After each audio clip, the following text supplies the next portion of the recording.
Nice podcast. What's up, everybody? Once again, and as always, thanks for joining us for another episode of Irrational Fears. I am your co-host, Anthony Luciano. And this would be your other co-host, or my co-host. Should I just grab the name now, or? It's going to be pretty close. You might as well. About to get a license. This is going to be the first time that I think she said it out loud to me. Oh, then I don't want it to be now. Okay. We'll stick with Sailor for now. Deal. We'll pop that cherry soon. But this is kind of like a test episode of a new segment we were talking about called What Scares Us.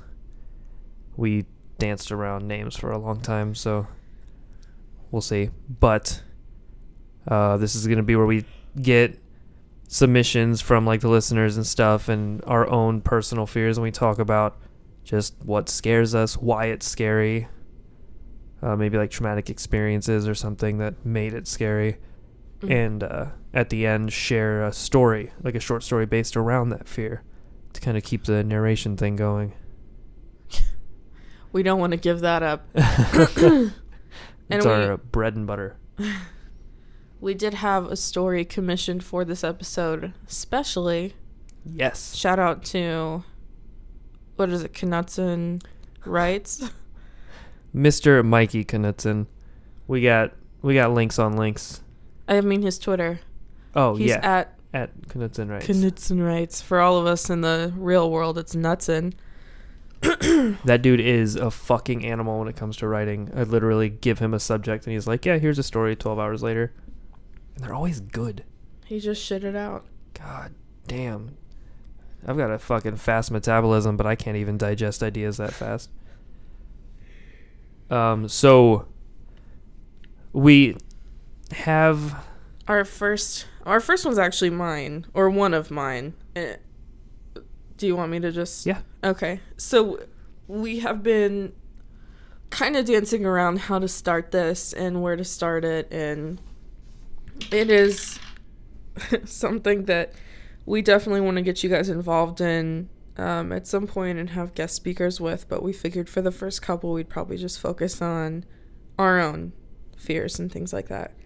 So we're leaving the movie theater the other night, and gosh, I can't imagine there's a ton of people who would know what I was talking about, but if you live in the Henderson area, there's a street behind the Cinedome, and there's no lights on it.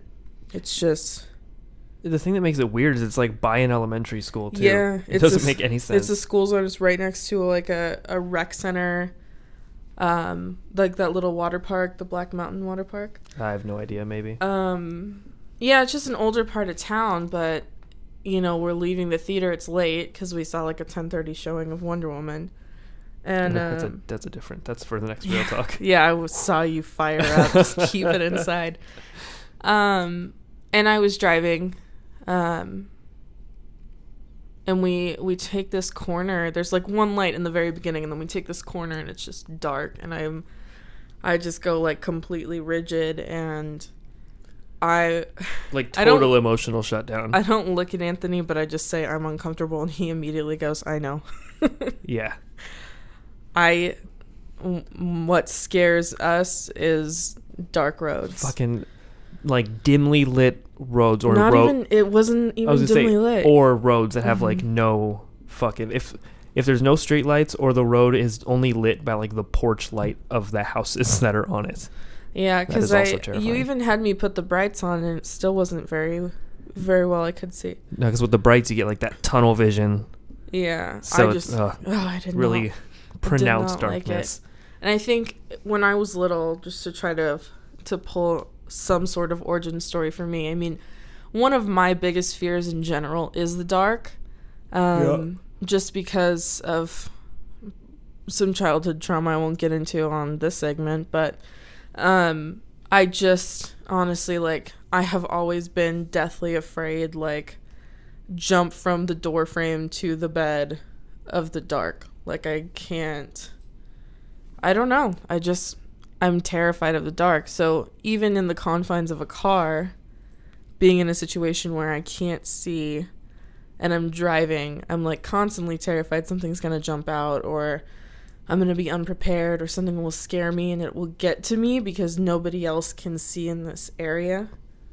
And when I was younger, I lived in this little neighborhood, and I was in a house right across the street from a cul-de-sac.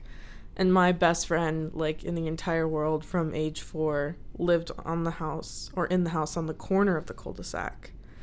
And then our other friend lived next door to her. So the three of us used to hang out all the time.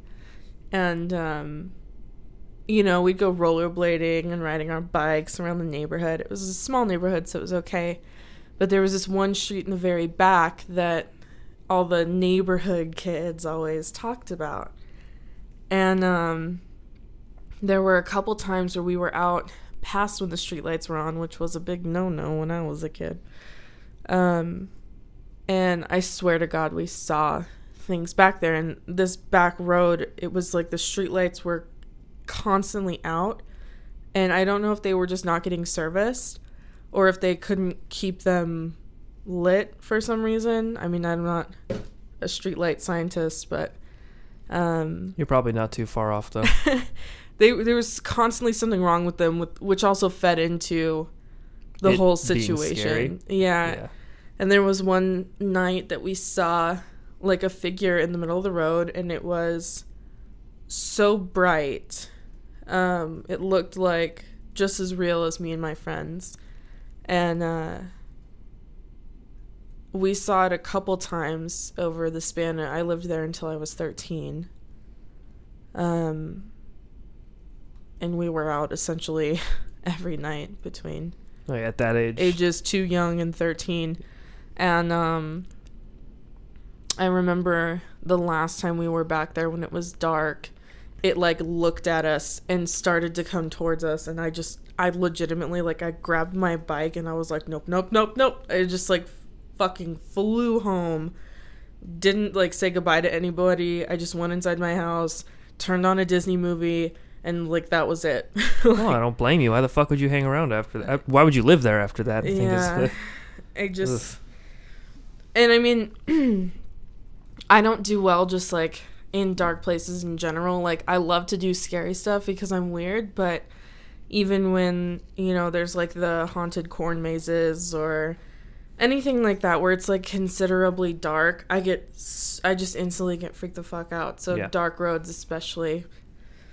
I think the thing that makes dark roads even worse than, like, maybe not worse than a dark room or something, but one of the things you see even in the confines of a car, I think the fact that you're, at least for me, because this is one that we share, but like at least for me, I feel far less in control. I feel like I'm on a track. Yeah. So if like something steps out in front of me, I can't like, put it in reverse and just fucking, like, you can't do that. There's other people, and it's like, it feels like you have far less of a chance of making it. And whereas I will always be scared in our own house in the dark, I still know what's here. Yeah. When so when you like bump into a chair, road, you're like, oh, it's my computer chair. Yeah, you don't know what's out there. Yeah. And it's just, I remember one time I drove to Texas in like 24 hours, like a ridiculous trip. No thanks. And there was like, I think we did all of New Mexico in the dark, and it was just straight freeway where like the lights only lit up the next 5 feet in front of us, so we had to like take turns quickly, and I was terrified. And everyone's sleeping because there were 3 of us and we were taking shifts, so you know, you're on your own in that regard. And I just, oh my god, I hate it so much. Yeah, I think even the 15 when we're driving to or from California, if it's dark, that's too dark. Yeah. Like once you're past the mountains. Yeah. It just, and that I think that's, again, maybe it's just because I'm like, oh, it's too dark, but there's all that open fucking area, and it's off like the side of the road. The hills have eyes, and you know that some hillbillies are gonna come fucking gut you any minute. That I think of skinwalkers. I imagine we're driving and you're like, oh, I'm just gonna close my eyes, and I'm like, okay, and then I look over to look at you, and I see in the fucking like side window just something that looks like a human like look at me as it's running next to the car. That shit's not right. I feel like I'm gonna puke. Yeah. Woo. I can't. Fucking dark roads and vehicles. I mean, not even vehicles, just fucking dark roads in general. I wouldn't walk a road with no streetlights either comfortably. You have a story about that, don't you? Something that you experienced as well? Yeah. So there's a street out here in Vegas that spans maybe like a block and a half east and west. And it is this little like side residential road that's got almost like farm looking houses up it. It almost seems kind of out of place for what part of town it's in. Mm-hmm. But it's called O'Bannon. And I was driving up there by myself one night, and there were no fucking streetlights. And as I was creeping up the road, because it was, you know, there's fucking maybe kids or animals or some shit, I was going real slow. And this shadow moved out in front of my car. So I'm like, oh shit, it's a kid or an animal or something. So I hit my brakes. And as I'm getting closer to it, my headlights are hitting it, but it's not like revealing itself. It's still this shadow in the middle of the road. So I waited for a second to see if it would get out of my way. Like usually animals will be like, oh, that's a car, and then run. Hey, Bill, that's a car. Sorry. Oh, my bad. Should use the crosswalk.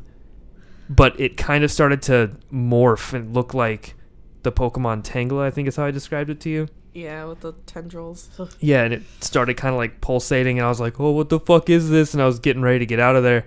And then it just like stood up to be like 7 or 8 feet tall, just like a black figure of a human. And I just fucking put my foot to the floor and I sped up that road. And it was like 6 or 7 years ago, and I haven't stepped foot in that road, or not even during the daytime. I don't look up that road. It's fucking, there's something about that place. Are you tearing up? A little bit. So for all of you out there, I was going to say those of you who don't know, when Anthony gets really uncomfortable, he doesn't cry, but his eyes create tears. Yeah, I don't know what it is. That's how I know he's really scared. And that sounds silly. I thought I was going to get attacked by a fucking shadowy Pokemon. But no, but it's almost like I can imagine what you're talking about, and it's weird because I've had a few instances with like, this is going to sound so hippie, but like beings or whatever you want to call them, like shadow people. Yeah, I guess. So I completely understand it, but you spend so much more of your time not seeing stuff like that you're like, yeah, whatever.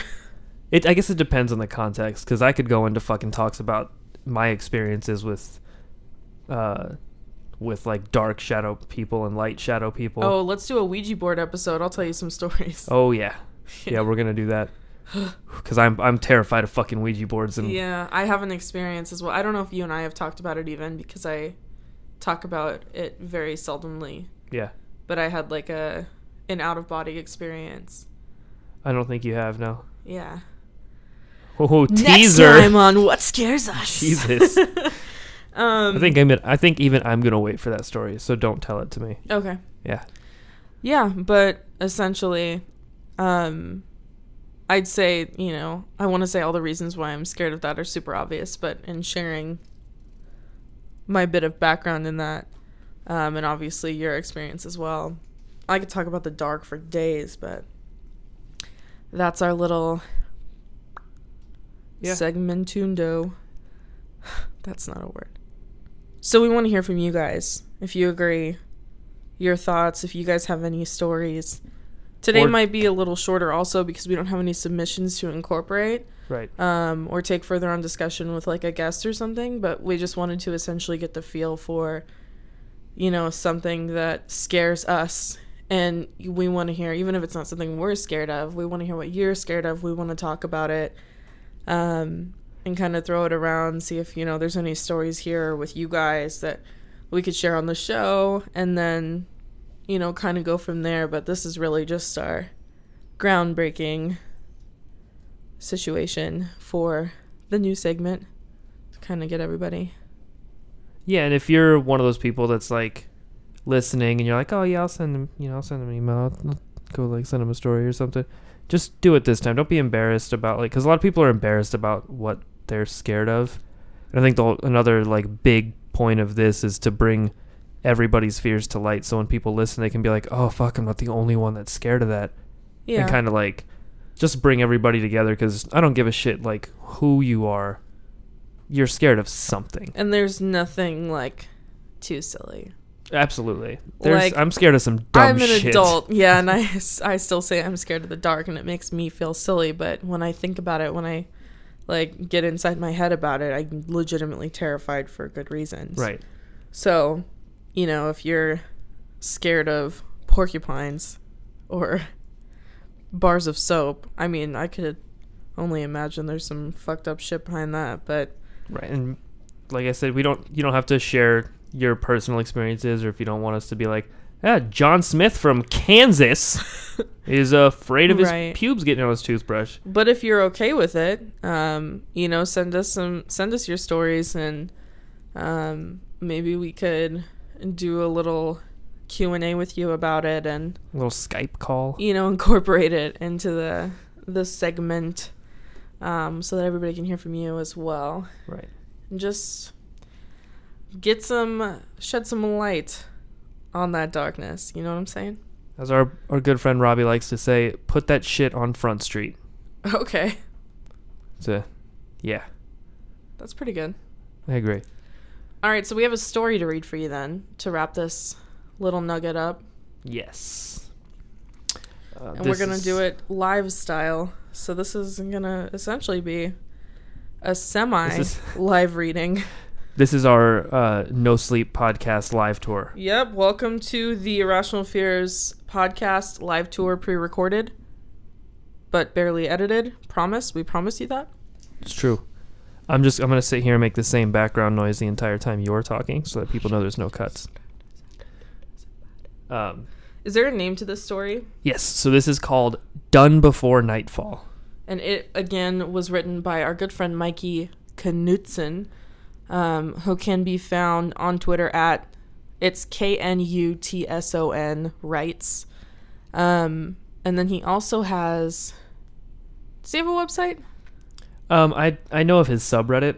I know he's got a book. He definitely has a book. Called Typos Included. It can be purchased on Amazon. Yes. Dude's got a fucking amazing mind. And he's just an awesome person as well. Very true. In horror writers, you know, a lot of them...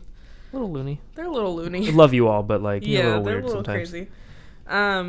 Yeah, so check him out. But without any further ado, here is his story titled Done Before Nightfall.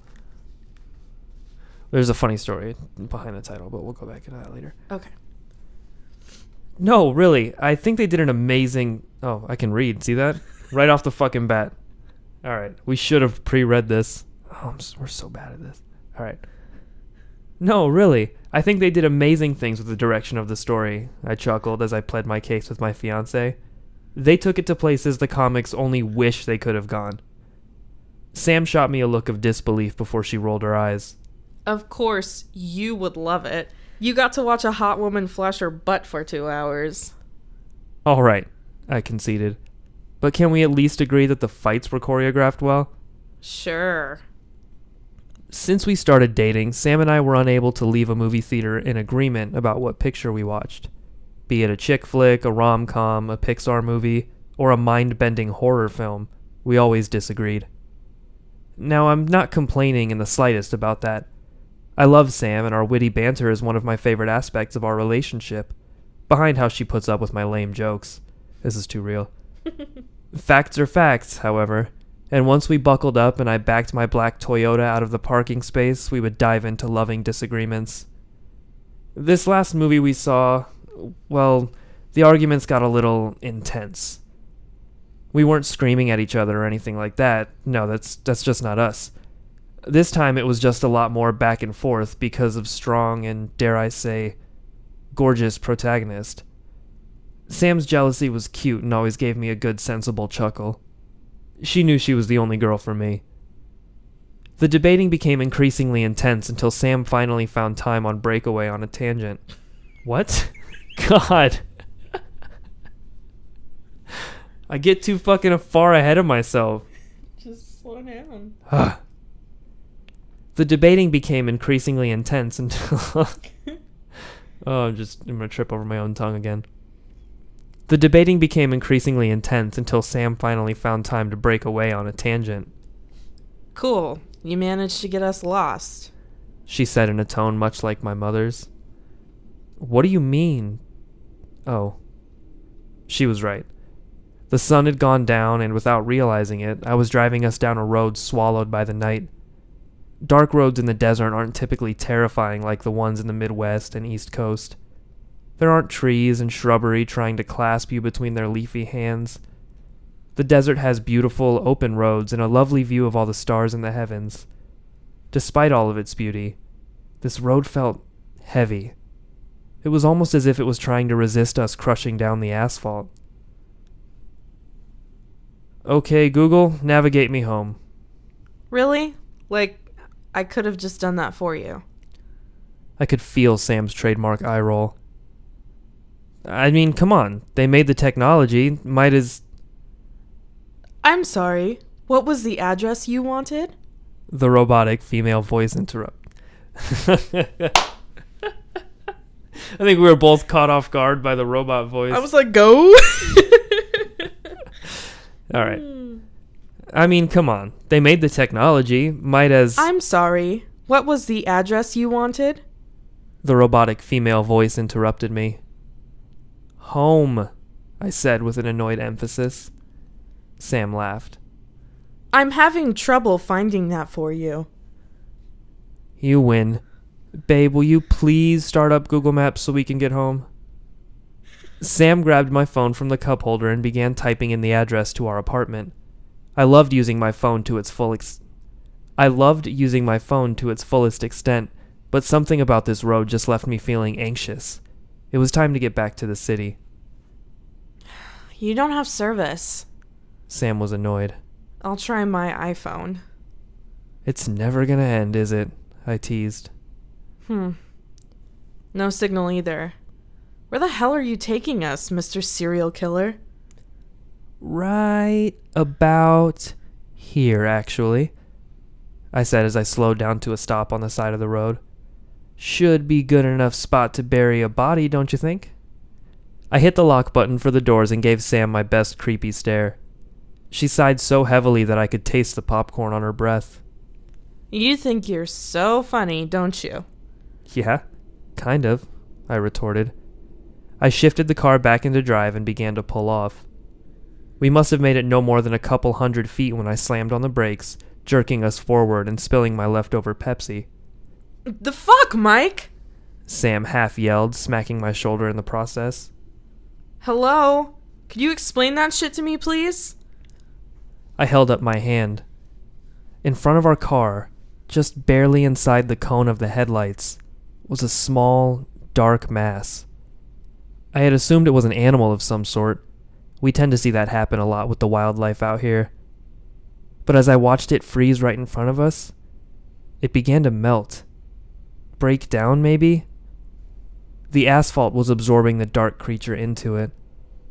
Its shadow began spreading, with small tendril-like pieces squirming erratically, pulling the shadow wider inch by inch. Hey, do you see what I'm seeing? I peeled my eyes away to glance at Sam, who was transfixed even more so than I was. I looked back to where the creature was. It changed. I only broke my gaze for a couple of seconds at most, and in front of my eyes was a shadowy ball of those tiny tendrils, all wriggling in unison now like a heartbeat. One side was slowly growing taller than the other, as the bottom of this thing began to split away from itself. Mike, Sam whispered. what do we do? The fear was thick in her voice. I didn't respond. I was too transfixed on the growing black mass halting our journey. Mike? She yelled in a whisper again. I don't know. I looked over to her. Should we call the Rangers? We don't have service. Why are you whispering? Jesus Christ, will you take something seriously for once in your life? she scolded. A resonant oscillating sound surrounded the car and overtook our conversation. I looked back, and the once small ball of squirming black worms was now a fully grown shadow man who was facing us, mouth open to the sky, and his open palms stretched outward towards us. Sam began hitting my arm to get my attention. Do something! Is what she seemed to yell, but the deep, increasingly loud sound shot down any possible chance of me hearing her. I attempted to shout, "What?" as loud as I could to her, but nothing. My voice was stolen from me. Sam sank into the back of her seat with a look of horror. As much as I didn't want to, I looked back in front of the car again. The shadow man was no longer looking to the sky. He was facing us with wide-open, piercing purple eyes and a grin to match it. Everything fell silent. In that moment, all of the noise stopped. There was nothing. Not even the gentle musings of the wildlife. The man started growing. He was getting taller and larger. Every second that went by, his size was increasing like a mouth slowly opening to take a big bite. I knew I had to act. I slammed the pedal to the floor as hard as I could and shot the car forward right through that fucking shadow. We raced down the rest of that pitch dark road and... What?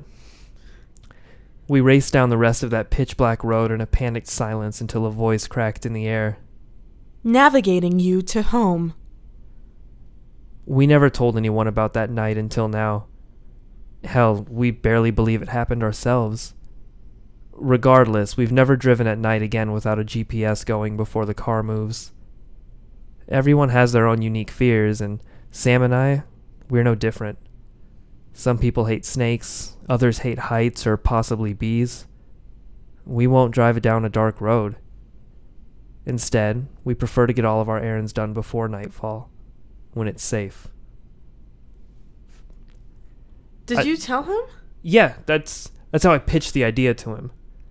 Oh. But he fucking nailed the fucking terrifying feeling of that happening. God. All right. Yeah.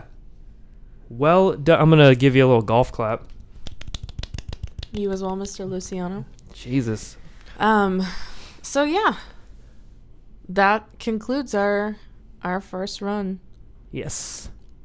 So let us know what you think. You can get the information for like the Twitter, Facebook, Instagram if you send messages there for some reason. Like, I don't know, teenagers Probably do that now. Yeah. Fucking millennials. Give me back my Buffalo Wild Wings. And like our email address and stuff, so you can send us your fears, your experiences with these fears, and like we said, we will talk about it. And maybe we'll talk with you about it a little more if we can set up like a call or something to hang out and get shit done. Yeah. And I don't know how often we'll do it, so I don't want to be like, we'll tune in next week on Wednesday. But hopefully after the wedding we'll be able to do it semi-regularly, maybe every 2 weeks. Yeah. Also depends on how much content we have to go through. So I guess when we have time for the next one, we will hopefully maybe have a guest on. Yes. And we will talk about some stuff that scares them. We actually already have our first guest scheduled, so. Yes, I was teasing it. Oh, tease. Like, I'm dangling it out there. Show them what you're working with. But it's like right outside of the cone of vision of the headlights. Shake that booty. And they're like, is that who I think it is? And then they disappear back into the shadows. Tendrils. But yeah. So, I guess we'll go out a little bit different. Maybe. I'm getting a look because I only talked to myself about this earlier. Okay. So make sure to tune in next time so we can find out together what scares us. You. Oh man, I knew that was. I was like, is she gonna do the regular one? Are you good with that? Yeah. Okay. So make sure to tune in next time so that we can find out together what scares us.